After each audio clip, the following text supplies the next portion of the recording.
معجزہ شق القمر ایک حقیقت ہے جو ہو چکا ہے، اور ہم مسلمانوں کا اس پر بالاجماع ایمان ہے کہ یہ معجزہ پیارے نبی کریم صلی اللہ علیہ وسلم کا سرزد ہوا، اور ساتھ ہی یہ وقوع آخرت کی ایک مضبوط دلیل ہے۔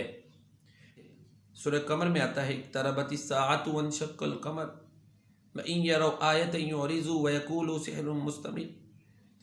قیامت قریب آ گئی اور چاند دو ٹکڑے ہو گیا، چاند سپلٹ ہو گیا، قیامت قریب آ گئی، اور اللہ فرماتے ہیں اگر کوئی نشانی دیکھیں تو ہم منہ موڑ لیتے ہیں اور کہتے ہیں یہ تو تسلسل سے آنے والا جادو ہے۔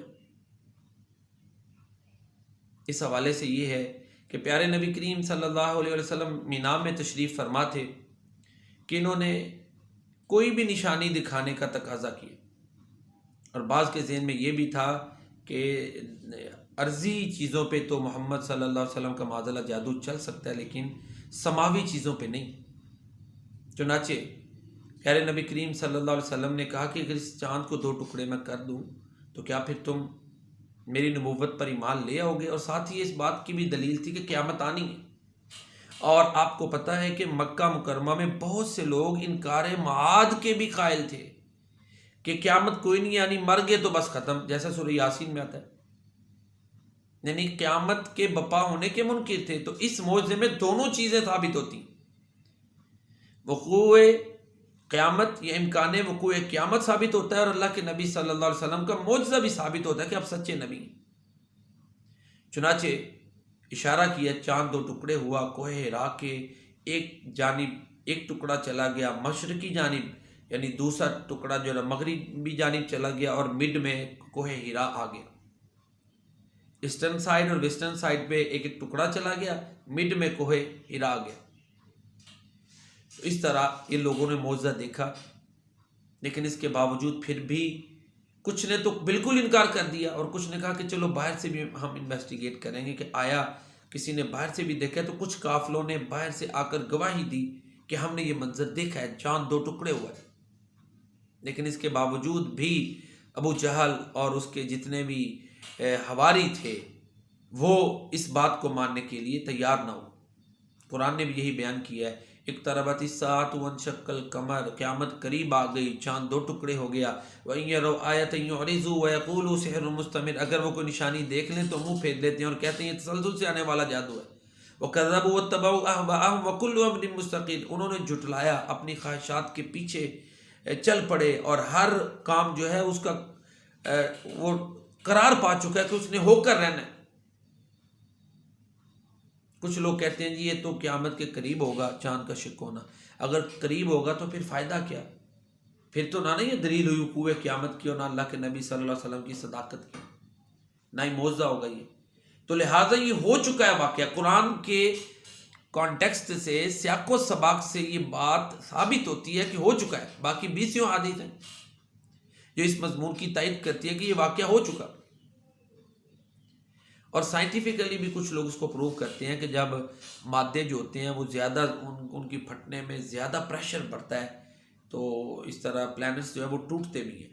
تو چنانچہ چاند پہ ایسے ممکن ہے کہ ہوا ہو ساتھ کہ ٹوٹا ہو، پھر میگنیٹک فورس غالب آئی ہو تو پھر جڑ گیا ہو۔ بہرحال سائنٹیفکلی اگر نہ بھی پروو ہو تو ہمارا ایمان ہے، قرآن نے کہہ دیا ہم مانتے ہیں۔ ہمارے لیے اللہ کہ کلام کی دلیل اور اللہ کے رسول کی دلیل حرف آخر ہے، تجربات سے ثابت ہو یا نہ ہو، عقل میں آئے یا نہ آئے، جو ہمارے نبی نے فرما دیا وہ حق ہے۔ کچھ لوگ اس طرح بھی انکار کرتے ہیں جی اگر یہ واقعہ ہوا تھا تو اتنا بڑا واقعہ ہے کہ دوسری تہذیبوں میں اس کا ذکر نہیں ملتا، یونانی ہے، مغربی ہے، دوسری تہذیبیں ہیں، صرف عربوں کے ہاں وہ بھی اسلامی تاریخ میں اس کا ذکر ملتا ہے۔ تو اس کا جواب یہ ہے کہ چند لوگوں نے ہی سوال کیا تھا، اور اس کے ایکسپلوژن پہ کوئی بہت بڑا دھماکہ نہیں ہوا تھا کہ پوری دنیا نوٹ کرتی، نہ ہی پہلے کوئی اناؤنس تھا کہ جی میڈیا بڑا عام ہو، بتا دیا جائے کہ اس وقت یہ جو ہے نا چاند دو ٹکڑے ہوگا، پوری دنیا والے دیکھ لیں۔ اس طرح کا یہ واقعہ ہوا ہی نہیں ہے، اس بنیاد پہ اس طرح سے یہ واقعہ نہیں ہوا، اچانک ہوا، یعنی چند لوگوں کے سوال پہ ہوا، پھر اس کے پھٹنے پہ کوئی دھماکہ نہیں ہوا تھا۔ تو اس طرح نہ ہی پہلے اس کے اناؤنسمنٹس تھے کہ پوری دنیا دیکھتی، پھر تاریخوں میں آتا. تو لہٰذا اس بنیاد پہ اس کو جھٹلانا یہ غلط ہے. یہ واقعہ ہوا ہے. تاریخ فرشتہ میں ملتا ہے کہ مالبار علاقے کا ایک راجہ تھا، اس نے واقعہ دیکھا اور بعد میں مسلمان بھی ہو گئے جب صحابہ کرام بر صغیر میں آئے. مشرق کی، اقبال نے تو کہا نا مشرق مغرب، تو میں کہتا ہوں مشرق کی وادیوں میں گونجی اذاں ہماری، تھمتا نہ تھا کسی سے سیل رواں ہمارا. تو مشرق میں بھی 25 کے قریب صحابہ کرام آئے یہاں ہمارے بر صغیر میں، جنہوں نے اسلام کی دعوت دی. تو بہرحال معجزہ شق القمر ایک حقیقت ہے جو ہو چکا ہے، اور ہم مسلمانوں کا اس پر بالاجماع ایمان ہے کہ یہ معجزہ پیارے نبی کریم صلی اللہ علیہ وسلم کا سرزد ہوا، اور ساتھ ہی یہ وقوع آخرت کی ایک مضبوط دلیل ہے. تو کچھ بدبخت ایسے ہوتے ہیں اتنے بڑے معجزات دیکھ کر بھی، جیسے ابو جہل تھا اور اس کے جتنے لوگ ساتھ شامل تھے، اتنے بڑے معجزات دیکھ کر بھی نعمت ہدایت سے محروم رہتے ہیں. اور کچھ کا شرح صدر ہوتا ہے کہ وہ چھوٹی سی دلیل بھی دیکھتے ہیں تو مان لیتے ہیں. فَمَن يُرِدِ اللَّهُ أَن يَهْدِيَهُ يَشْرَحْ صَدْرَهُ لِلْإِسْلَامِ، جس کو اللہ ہدایت کا ارادہ کرتا ہے، جس کو اللہ ہدایت دینے کا ارادہ کرتا ہے، اس کے سینے کو اللہ تعالیٰ اسلام کے لیے کھول دیتے ہیں. وَمَن يُرِدْ أَن يُضِلَّهُ يَجْعَلْ صَدْرَهُ ضَيِّقًا حَرَجًا، اور جس کو اللہ تعالیٰ جو ہے نا وہ گمراہ کرنے کا ارادہ کرتا ہے، اس کے سینے کو تنگ کر دیتا ہے. ان کے کانوں پہ مہر لگ جاتی ہے، ان کے دلوں پہ مہر لگ جاتی ہے، آنکھوں پہ پردہ پڑ جاتا ہے کہ ہر دلیل دیکھنے کے باوجود بھی وہ اسلام قبول کرنے کے لیے، حق قبول کرنے کے لیے تیار نہیں ہوتے. یہی وہ بدبخت ہیں جن کے بارے میں قرآن میں سورہ بقرہ میں اللہ فرماتے ہیں ختم اللہ علی قلوبہم وعلی سمعہم وعلی ابصارہم غشاوہ ولہم عذاب عظیم. یہ وہ لوگ ہیں جن کے دلوں پر، جن کے کانوں پر اللہ نے مہر لگا دی، ان کی آنکھوں پر پردہ ہے اور ان کے لیے ایک بڑا عذاب ہے.